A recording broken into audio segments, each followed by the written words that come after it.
of the kingdom. We are family.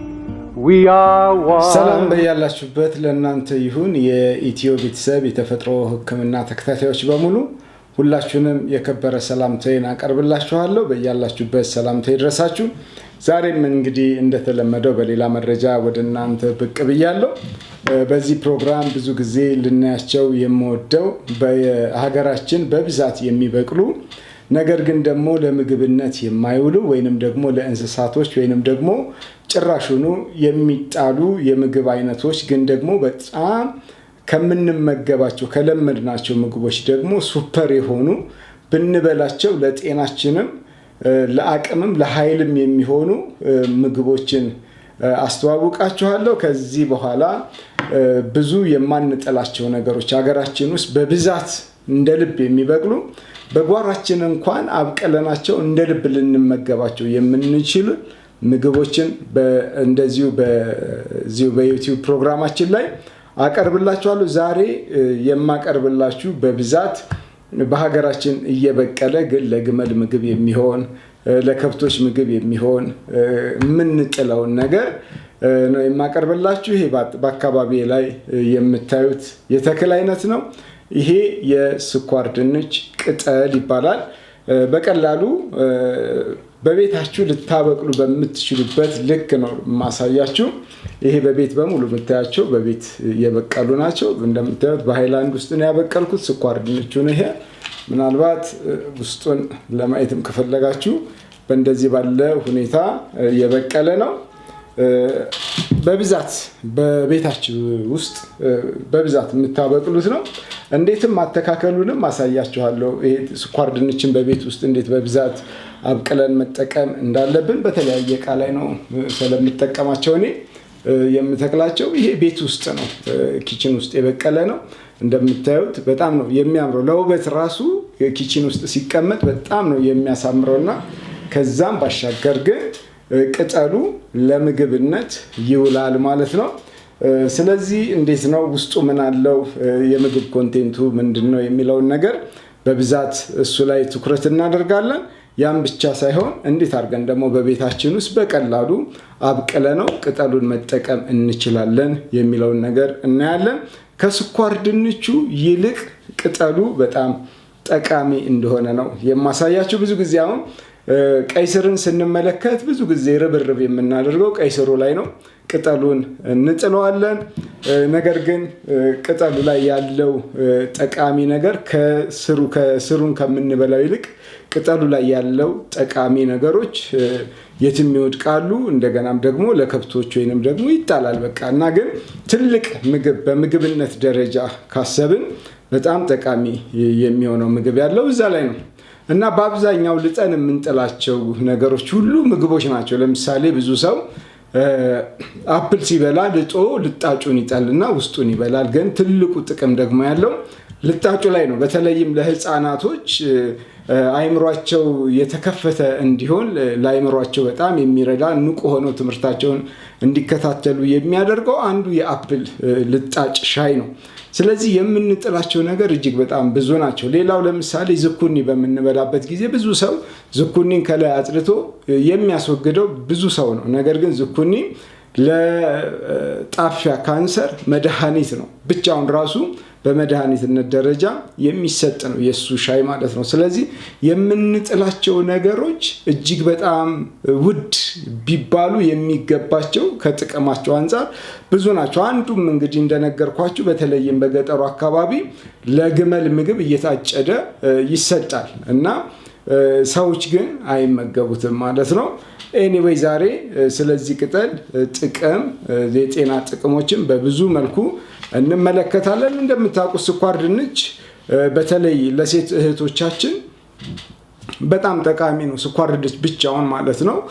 በተለይ የሆርሞን ችግር ላለበት ሰው ብዙ ጊዜ መድኃኒት እንቀመምበታለን እኛ ስኳር ድንቹን ዱቄት ማለት ነው። ስለዚህ ስኳር ድንቹን መብላት በራሱ የሆርሞን ባላንስን የሚያስተካክል ነውና ሴቶች እህቶቻችን የስኳር ድንችን ሲመገቡ የሚያገኙት ጥቅም ነው። በተለይ ደግሞ ለዌት ማኔጅመንት ክብደትን ለመቀነስ ወይንም ለመቆጣጠር የስኳር ድንች መመገብ በጣም ብዙ ጥቅም አለው። ከጥቅሞቹ ጥቂቶቹን በተለይ ለሴቶች የሚሰጠውን ነገር ትኩረት ስለምሰጥበት ነው ይሄንንም ማነሳው።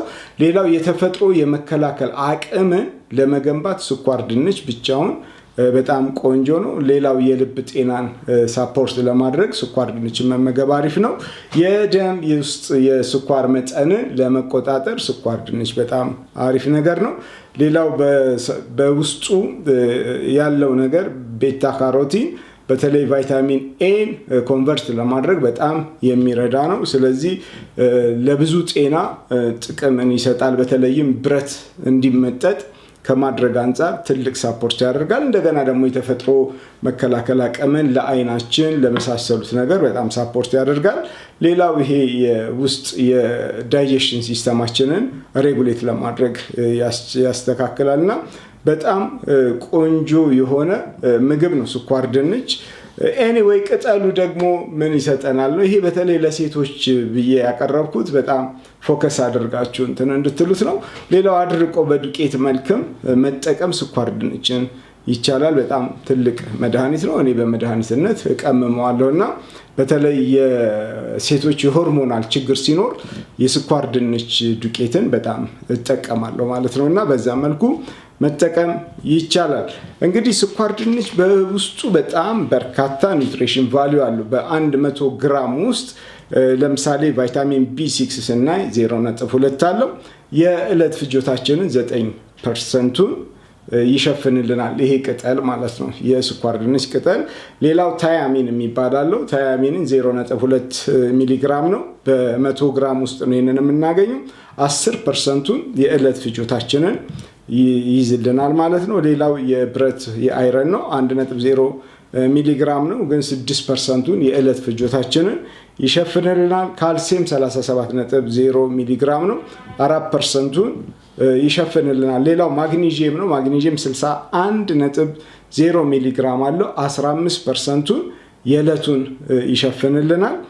ፖታሽየም 518 ሚሊግራም አለው በስኳር ድንች ቅጠል ውስጥ 15%ቱን የዕለት ፍጆታችንን ይሸፍንልናል። ሌላው ፎሌት ነው። ፎሌት በጣም ለሰውነታችን በጣም ጠቃሚ ነው። በተለይ ለሴቶች እህቶቻችን 80.0 ሚሊግራም ነው በውስጥ ያለው።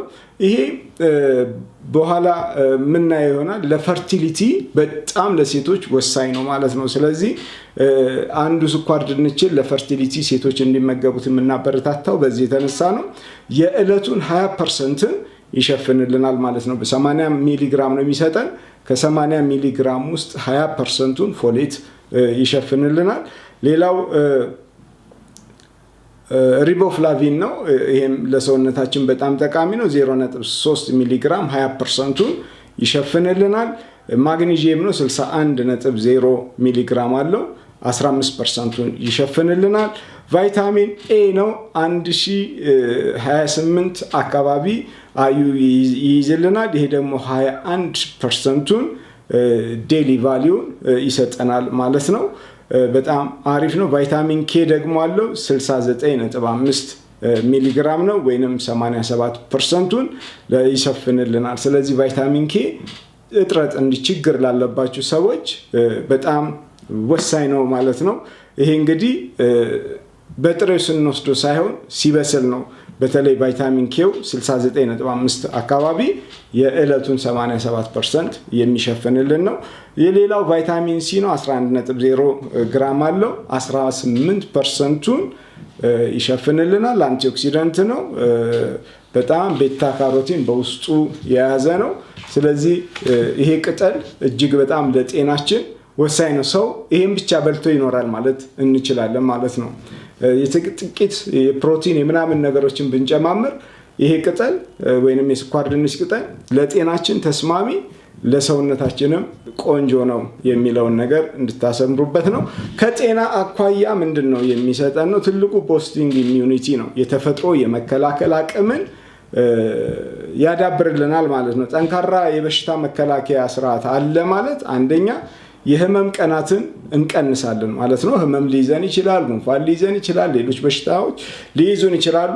ጠንካራ የበሽታ መከላከል አንድ ሰው አለው ከተባለ የህመም ቀናትን ይቀንሳል ማለት ነው። ረጅም ሰዓት ታሞ ይተኛ ለአንድ ቀን ለሁለት ቀን እንደነዚህ አይነት ጊዜያቶችን ሊያሳልፍ ይችላል እንጂ ለረጅም ሰዓት አይተኛም ማለት ነው፣ ጠንካራ የተፈጥሮ መከላከል ሲኖረው። ስለዚህ የስኳር ድንች ቅጠል አንዱ የሚሰጠን የህመም ቀናችንን በጣም ይቀንስልናል እና ሁላችንም በቤታችን በቀላሉ የምናሳድጋት ናት። በጣም ስራ አለው፣ ታይት እንደሆነ በጣም ለመውጣት ጥቅጥቅ ያለ ነው። ውበት አለው፣ በጣም ያምራል። ስለዚህ በቤታችሁ በዚህ አይነት መልኩ ውሃ ብቻ ነው የሚፈልገው። ውሃ በጣም ስለሚመጥ ቶሎ ቶሎ ውሃ እንሰጠዋለን። ቢያንስ 15 ቀን አካባቢ ፈጀዋል። እነዚህ አሁን የ2 ሳምንት አካባቢ ናቸው።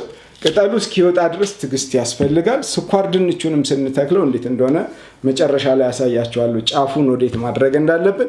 እንግዲህ ይሄ የተፈጥሮ መከላከላችንን ያሳድጋል የሚባል የቅጠል አይነት ነው እና አንዳንድ ሰው እንዲህ ስናስተምር ቫልዩ ላይ ሰጥ ይችላልና ይሄ በጣም በጥሬው ራሱ ቢበላ በጣም ደስን የሚያሰኝ ነው። ምንም አይነት የጎንዮሽ ጉዳት የለውም። ከምን ጋራ ተቃራኒ ነገር እንደሚሆን መጨረሻ ላይ እነግራቸዋለሁ። ጥሬውንም እንደዚህ ቁጭ ብላችሁ መብላት የሚቻል የቅጠል አይነት ነው። ምንም ምሬት የለውም። ምንም የተለየ ነገር የለውም። ግን ጄል ነገር ይሆናል አፋችን ላይ፣ ደስ የሚል ስሜት ነው ያለው። የሚበላ የቅጠል አይነት ነው። ስለዚህ ይህንን ቅጠል በብዛት መብላት ከቻልን ራሱን የቻለ የተፈጥሮ መከላከል አለ ማለት ነው። የተፈጥሮ መከላከል አለ ከተባለ ደግሞ በቀላሉ በበሽታ እንጠቀም፣ በፈጣን ሁኔታ ማገገም እንችላለን ማለት ነው። አጠቃላይ ጤናን ማሻሻል ማለት ነው። የጭንቀት መጠንን እጅግ በበዛ ሁኔታ መጠኑን መቀነስ ማለት ነው። የአእምሮ ጤና መሻሻል ማለት ነው። ሰውነትን ከኢንፌክሽኖች ከተለያዩ በሽታዎች ለመዋጋት ለተፈጥሮ መከላከል አቅም የሚሰጥ ነው ማለት ነው። ስለዚህ ቦስቲንግ ኢሚዩኒቲ ስንል የተፈጥሮ መከላከል ነው ስንል እነዚህን ነገሮች እናገኛለን ማለት ነው። ከዚህ በቤታችን በቀላሉ አብቅለ ነው ከምንጠቀመው ቅጠል ውጭ በግብርናው መስክ ወይንም በእርሻ የሚሰማሩ ሰዎች ደግሞ በቀላሉ አጭደው በቤታቸው እንደ ጎመን አድርገው ሰርተው የሚበሉት ነው ማለት ነው። ስለዚህ ለከብቶች ከምንሰጥ ይልቅ እኛ ራሳችን የዚህ ተመጋቢ መሆን መቻል አለብን የሚለውን ነገር ነው። ሌላው የበሽታ ስርዓትን ለማጠናከር በተለያዩ መንገዶች ይኖራሉ። በተለይ በቂ እንቅልፍ አለመውሰድ የበሽታ የተፈጥሮ መከላከል አቅማችንን እንጎዳለን። ስለዚህ በቂ እንቅልፍ መውሰድ ያስፈልጋል። ይህንን እንግዲህ የተፈጥሮን መከላከል ስላነሳን ነው። የአካል ብቃት እንቅስቃሴ፣ የጭንቀት መጠን መቀነስ፣ እንደ ስኳር ድንች ቅጠል ያሉ የበሽታ መከላከያዎችን የሚያሻሽሉ ምግቦችን በብዛት መመገብ አንዱ ነው ማለት ነው። ስለዚህ ከነዚህ ከነገርኳችሁ በቂ እንቅልፍ፣ የአካል ብቃት እንቅስቃሴ፣ ጭንቀትን መቀነስ ምናምን የመሳሰሉት ውስጥ አብሮ ተሰልፎ የመጣው ምንድነው? የስኳር ድንች ቅጠል ነው የሚለውን ነገር እንድትወስዱት እፈልጋለሁ። እንግዲህ የስኳር ድንች ቅጠሎች በሰውነት ውስጥ ወደ ቫይታሚን ኤ የሚቀይር እጅግ በጣም ጥሩ የሆነ የቤታ ካሮቲን ምንጭ ናቸው። ይሄ በጣም አስፈላጊው ነገር ነው እና በቤታችን ይህንን ነገር በደንብ አድርገን ቫይታሚን ኤዎች እንዲቀየሩ በሰውነታችን ጤና፣ ለዓይናችን ጤና፣ ለፀጉራችን ጤና፣ ለተለያዩ የሰውነታችን አስፈላጊ ነው ቫይታሚን ኤ። ስለዚህ ቫይታሚን ኤ ስለበላ ነው ብቻ ሳይሆን ቫይታሚን ኤውን የሚቀይርልን ቤታ ካሮቲን ሊኖረን ይገባል። ይሄ የስኳር ድንች ቅጠል ደግሞ ይሄ ቤታ ካሮቲን ምንጭ ነው። ስለዚህ ቫይታሚን ኤ በብዛት ይቀይርልናል ማለት ነው። ስለዚህ በደንብ መብላት ያስፈልገናል። ሌላው ቫይታሚን ኤ ለጤናማ የበሽታ መከላከል ስርዓት እጅግ በጣም አስፈላጊ እንደሆነ ብዙ ጥናቶች አሉት። በተለይ ጸረ እንግዳ አካላትንና የነጭ ደም ሴሎችን ለማምረት ኢንፌክሽኖችን ለመከላከል በጣም ወሳኝ የሆነ የቅጠል አይነት ነው። ይህንን ቅጠል ነው እየጣልን እየተራብን እየተቸገርን ያለ ነው። ይህም ደግሞ ታውቃላችሁ በተለይ ጸረ እንግዳ አካላቶች ሲገቡ ሰውነታችን ውስጥ የተለያዩ ኢንፌክሽኖች ይፈጠራሉ። እነዚህን ኢንፌክሽኖች እንግዲህ ለመዋጋት ይሄ ቅጠል በጣም ወሳኝ ነው የሀገሬ ልጆች ማለት ነው። ሌላው ቅጠሎቹ የቫይታሚን ሲ ምንጮች ናቸው። እነዚህ ቅጠሎች የሚያምሩ ቅጠሎች የልብ ቅርጽ ያላቸው ናቸው። የልብ ቅርጽ ያላቸው ቅጠሎች ራሱን የቻለ ትርጉም አለው ለኛ ለኸርባሎች። ስለዚህ እነዚህ ከልብም ጋር የሚገናኙ በእይታ ብቻ እንደ መድኃኒትነት የምንጠቀማቸው ናቸው። ኤኒዌይ ቅጠሎቹ የቫይታሚን ሲ ምንጮች ናቸው። የነጭ የደም ሴሎችን ምርትን ለማነቃቃት እጅግ በጣም ወሳኝ የሆነ ነው። የነጭ የደም ሴል እጥረት ያለበት ሰው እነዚህን ቢመገብ በቶሎ እንደነዚህን የማነቃቃት ስሜትን የመፍጠር አቅም ይኖረዋል። ሌላው ማንኛውንም ወራሪ የበሽታ አይነት ወይንም ጠላት እንለዋለን ለመዋጋት በጣም የሚረዱና ሴሎች እንዲነቃቁ የሚያደርግ ስለሆነ በጣም አስፈላጊ የሆነ የምግብ አይነት ነው። እንግዲህ ሌላው ጤናማ የምግብ መፈጨት እንዲኖር እነዚህ ቅጠሎች በጣም ወሳኝ ናቸው። ሰውነት ከምንመገበው ምግብ ውስጥ የሚገኙትን ንጥረ ነገሮች እንዲወስድ የሚረዳና የሚያበረታታ ነው። ስለዚህ ምግብ በልተን ብዙ ሰው ምግብ ይበላል፣ የተለያዩ ምግቦችን ይወስዳል፣ ግን የብዙ ቫይታሚን እጥረቶች ባለቤት ይሆናል። ይሄ ብዙ ጊዜ የራሱ ችግር አለው። በተለይ ከአንጀታችን ጋር ተያይዞ የሚመጡ በርካታ ችግሮች አሉ። ከምንመገበው ኮምፓቲብል ያልሆኑ ምግቦች ጋራ ተያይዞ የሚመጡ ችግሮች አሉ።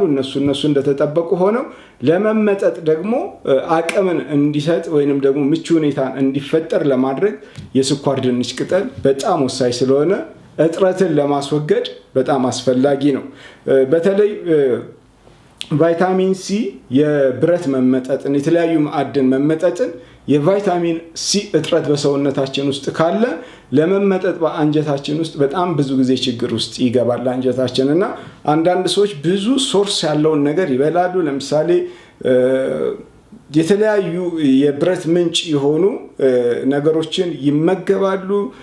ነገር ግን ደግሞ እጥረት አለባቸው ተብሎ ታብሌት የሚወስዱ ሰዎች አሉ። ታብሌትም እየተወሰደ እጥረት አለብህ እንባላለን እና እነዚህ ነገሮች ከአመጋገብ እጥረት ችግር ነው። የቫይታሚን ሲ እጥረት ስላለብን ነው። የቫይታሚን ሲ እጥረት ደግሞ እንደ ሌሎቹ ቫይታሚኖች አኮምሌት ተደርጎ በሰውነታችን ውስጥ አይከማቹም። ስለዚህ ስለማይከማቹ በየዕለቱ ከምንመገበው ምግብ ውስጥ ይፈልጋል። ይህንን ለማድረግ ደግሞ የዚህ ቅጠል በቤታችሁ ካለ በጥቂቱ ከምግቦቻችሁ ውስጥ ከተቀመጡ ከተመገባችሁ የቫይታሚን ሲ መጠንን ታገኛላችሁ። ስለዚህ በቀላሉ ሚኒራሎች ወደ ሰውነታችን አብዞርብ እንዲደረጉ ትልቅ እርዳታ ያደርጋል። ምክንያቱም የቫይታሚን ሲ ምንጭ ስለሆነ ማለት ነው። ሌላው ከሰውነት ውስጥ ቆሻሻዎችን እና መርዛማ ንጥረ ነገሮችን ለማስወገድ በጣም አስፈላጊ ነው። ፍሪ ራዲካሎችን የማስወገድ አቅም ያለው የቅጠል አይነት ነው። ሌላው የሆድ ድርቀት ለምትሰቃዩ ሰዎች እውን የሆነ ትልቅ መፍትሄ ነው። በቃ በቤታችሁ እንዲህ በቀላሉ ስኳር ድንቹን ተክላችሁ የሚበቅል ነው። ስለዚህ በ15 ቀን ውስጥ እንደዚህ ጅፍ ያለ ቅጠል ታገኛላችሁ። በጣም ረጅም ነው እየሆነ የሚሄደው። ስለዚህ እንደዚህ አይነት ለአንድ ሰው እንኳን በዚህ ልክ የሚመገበው ቢሆን የድርቀቱን መጠን በሰውነት ውስጥ ሬጉሌት ያደርጋልና ብንመገበው በጣም ቆንጆ ነው። ሌላው የስሜትና የኃይል ደረጃዎቻችንን ያሻሽላል። የብዙ አይነት ስሜቶች አሉ። እነዛን ስሜቶች የማሻሻል የማብቃት አቅም አለው። በተለይም ደግሞ ስንፈተ ወሲብ ላለባችሁ ለወንድም ለሴትም በጣም ጠቃሚ የሆነ የቅጠል አይነት ነው። ሌላው በጣም የዚህ ቅጠል ጥቅሙ የፋይበር ምንጭ ነው። ፋይበር ከተለያዩ ምግቦች እናገኛለን። በተለይ አሁን አጉል ዘመንን ብለን በጁስ መልክ የምንጠጣቸው እየጨመቅን የምንወስዳቸው ምግቦች ፋይበራቸውን እየተውን ጥቂት ነገሮቻቸውን እየተጠቀምን ነው የምንሄደውና እንደነዚህ አይነት ነገሮች ጉዳት ውስጥ እያደረጉን ይመጣሉና ከነ ፋይበራቸው መመገብ በጣም አሪፍ ነው። አንዱ የፋይበር ምንጭ ነውና ፋይበር ደግሞ መርዛማ ንጥረ ነገሮችን እና ቆሻሻ ምርቶችን በማስወገድ በምግብ መፍጫ ስርዓት ውስጥ ንጹህና በአግባቡ እንዲሰራ አንጀታችንን የሚያደርግ ስለሆነ በጣም አስፈላጊ ነው። ያን ብቻ ሳይሆን ጠቃሚ ባክቴሪያዎችን በብዛት እንዲመረቱ ለማድረግ ምቹ ሁኔታን የሚፈጥር ነው። ሌላው የሆድ ድርቀትን ቅድም የተናገርኩት ነው። ፋይበር ሲኖር የሆድ ድርቀትን በብዛት ለመከላከል እንችላለን። ሌላው ቅድም ያነሳ ነው በዋነኛነት የአንጀት ባክቴሪያዎች ምግብን እንዲያገኙ የሚረዳ ለመባዛት ምቹ ሁኔታን የሚፈጥር ስለሆነ እጅግ በጣም አሪፍ ነገር ነው። ሌላው ኮሌስትሮልን ይቀንሳል። ኮሌስትሮል እንግዲህ ለልብ ህመም፣ ለስትሮክ፣ ለሌሎች ከባድ ጤና ችግሮች ሁሉ የሚያጋልጠን ነው። ስለዚህ ኮሌስትሮልን ለመቀነስ የስኳር ድንች ቅጠል ወሳኝ ነው። ስለዚህ መመገብ እንደዚህ አይነት ችግር ላለባችሁ ሰዎች በጣም መፍትሄውን በ15 ቀን ውስጥ ነው የምታዩት።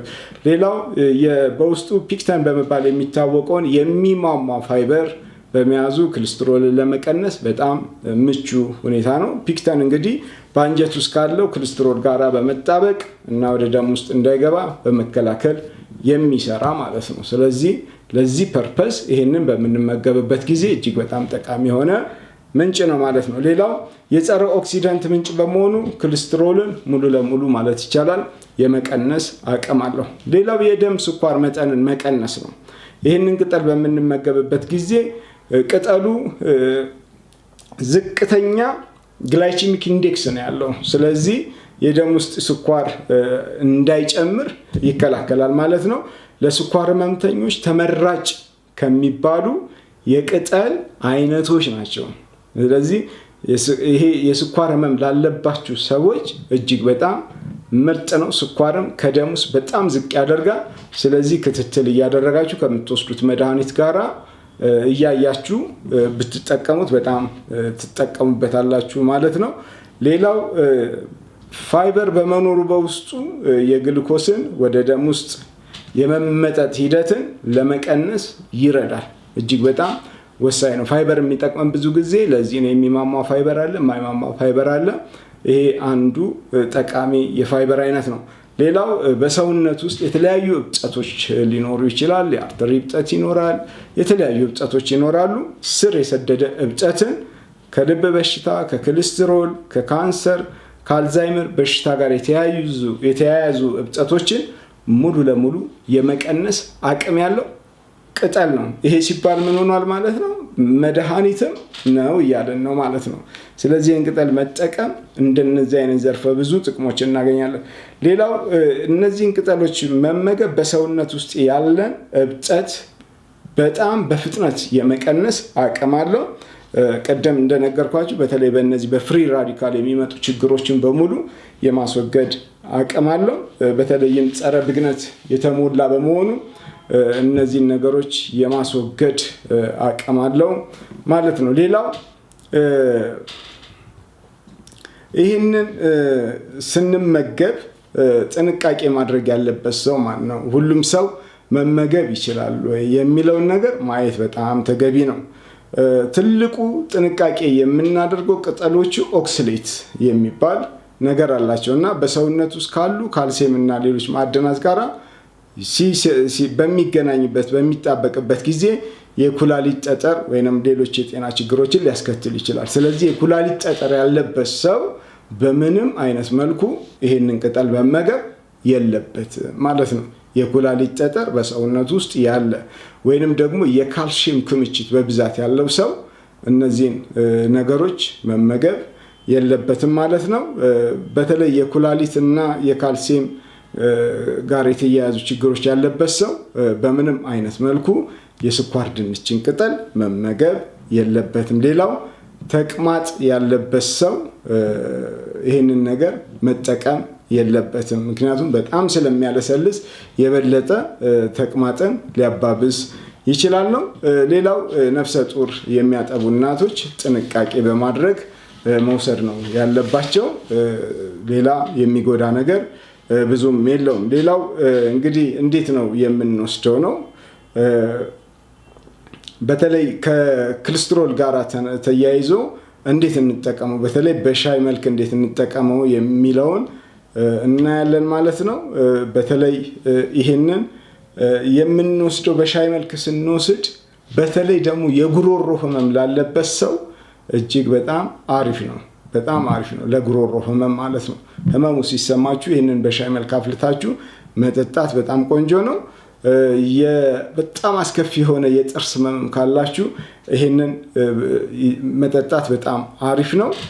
ይሄ እንግዲህ በተለይ ስንጠቀመው በአንድ ግማሽ ኩባያ ወይንም ሻይ የምንጠጣበት ብርጭቆ በዛ በደንብ የተከተፈ ለ10 ደቂቃ አፍልቶ መጠጣት ነው። ሌላ ምንም እንትን የለውም። አፍልተን ቅጠሉንም መብላት ነው፣ ውሃውንም መጠጣት ነው። አሁን ለነገርኳችሁ ችግሮች ማለት ነው። አጠቃቀሙ በጣም ቀላል ስለሆነ። ሌላው ይሄ በተለይ የደም ፍሰት ላለበት ሰው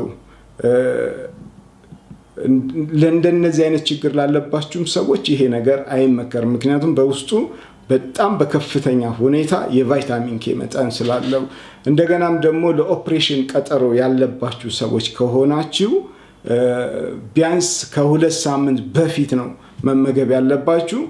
ምክንያቱም ኦፕሬሽን በምታደርጉበት ጊዜ ደምን ለማቆም በጣም አስቸጋሪ ስለሚሆን እንደነዚህ አይነት ቀጠሮ ያለባችሁ ሰዎች ደምን በጣም ስለሚያቀጥን የደም ማቅጠኛም የምትወስዱ ሰዎች እጅግ በጣም ጥንቃቄ ማድረግ ይጠይቃል ማለት ነው። ስለዚህ እንደነዚህ አይነት ችግር ያለባችሁ ሰዎች በፍጹም እነዚህ ምግቦች አትመገቡ ማለት ነው። እንግዲህ ለዛሬ ይዤላችሁ የቀረብኩት ይህንን ይመስላል። በቤታችሁ ውስጥ እንደዚህ በሚያምር ሁኔታ ማድረግ ምናልባት አተካከሉን በሚመለከት ለማሳየት እሞክራለሁ። በፈለገን ቦታ ብናደርገው ጥሩ ውጤትን አናገኝምና ሁሉ ጊዜ ይሄ የምታዩት በደንብ ይታያቸዋል ብዬ አስባለሁ። በጣም ወፍራም የሆነውን ክፍል ወደ ታች ነው የምናደርገው። ይሄ ቀጭኗን ወደ ላይ እናደርጋለን፣ ወፍራም የሆነውን ክፍል ወደ ታች እናደርጋለን። ውሃ ግማሽ ድረስ ነው የምናደርገው፣ አንሞላ። ውሃውን እዚህ ጋር እናደርጋለን። ይሄኛው ክፍል ውሃ እንዳይነካው የተወሰነ ግማሽ እናደርጋለን። በየጊዜው ውሃ እንጨምራለን። ቅጠል ማለት ስር ማውጣት እስኪጀምር ውሃውን እየደፋን በየቀኑ እንቀይርለታለን። ስር እንደዚህ ማውጣት ከጀመረ በኋላ ዝም ብለን ውሃ ነው የምናደርገው፣ ምክንያቱም ይመጣል። በጣም ውሃ በጣም ይወስዳል። ይሄ ነው ለመትከል። ስኳር ድንቹን ራሱን ለመጠቀም ከፈለጋችሁ አሁን ቅጠሉን ከተጠቀማችሁ በኋላ እንትኑ የሚጣል አይደለም። ምንድነው የምናደርገው? ከዚህ ላይ እንጎርደዋለን። ልክ እንደዚህ የተጣበቀውን እናነሳና ምን እናደርጋለን? እነዚህን ቅጠሎችን እኛ እንጠቀማለን። እኛ እንጠቀማታለን። ይሄኛውም ምንድነው የምናደርገው? ይችንም ቅጠሏን እናነሳለን። እዚች ጋር እንቡጣለች። ስለዚህ ይሄንን እንተክላለን። ውሃ አድርገን በደንብ እንተክለዋለን። ይበቅላል። ይሄ ራሱ ይሄ በተተከለበት ቦታ ላይ ሁሉ ስኳር ድንች ይወጣል ማለት ነው። ካስፈለጋችሁ ከነንትኑ ቀርፋችሁ ትንሽ ስኳር ድንችም አድርጋችሁ መትከል ትችላላችሁ። ካስፈለገም እንደነዚህ ትንንሾቹን ደግሞ ወስዳችሁ መትከል ትችላላችሁ። ያበቅላል። እና ሌላው ሜትድ ደግሞ ምንድነው? ልክ እንደዚህ ወደ ሀረግ ደረጃ ሲደርስ እዛው ላይ በተከላችሁበት መሬት ላይ ከፈለጋችሁ ተክላችሁ ይሄንኛውን ሀረጉን አጋድማችሁ እዚች ቅጠሏ ያለችበት ቦታ ላይ አፈር መጫን ነው። ቅጠሏ ያለችበት ቦታ ላይ አፈር ትጭናላችሁ። በዚህ ላይ ስር ያበቅላል። ስር ባበቀለበት ቦታ ላይ ሁሉ ስኳር ድንች ያፈራል። ስለዚህ አንድም እንግዲህ ከዚህ ትምህርት የምትወስዱት ነገር እንዴት በቤታችሁ ይህንን ቅጠል ለመጠቀም እንድትሞክሩ። ብዙ ቦታ የሌላችሁ ሰዎች ልትኖሩ ትችላላችሁ። ኮንዶሚኒየም ላይ የምትኖሩ ሰዎች አላችሁ። ግን እንደዚህ በብዛት በእንደዚህ አይነት እቃ መትከል ይቻላል። ይሄ አሁን የምታዩት ነው። በጣም ብዙ ነው። በጣም ብዙ ነው። ላሳያችሁ ከስሩ ይሄ የምታዩት ነው። እንግዲህ ከነስሩ ሳወጣው ይሄንን ነው የሚያክለው። 3 ናቸው እነዚህ። ይሄ አሁን ለብዙዎቻችሁ በተለይ ድርቀት ምናምን እንደዚህ አይነት ነገር ላለባችሁ ሰዎች በጣም እየበዛ ነው የሚሄደው። ሀረግ እየሆነ ነው የሚሄደው። ለመትከልም ደግሞ በጣም ምቹ ነው። ገንጥላችሁ መትከል ነው ማለት ነው። እንግዲህ ለዛሬ ይዤላችሁ የቀረብኩት ይህንን ይመስላል። በሌላ ቪዲዮ እስከምንገናኝ ድረስ ቸር እንሰንብት። በቤታችሁ ሰርታችሁ ብሉ፣ ትጠቀሙበታላችሁ። በጣም of the kingdom, we are family, we are one.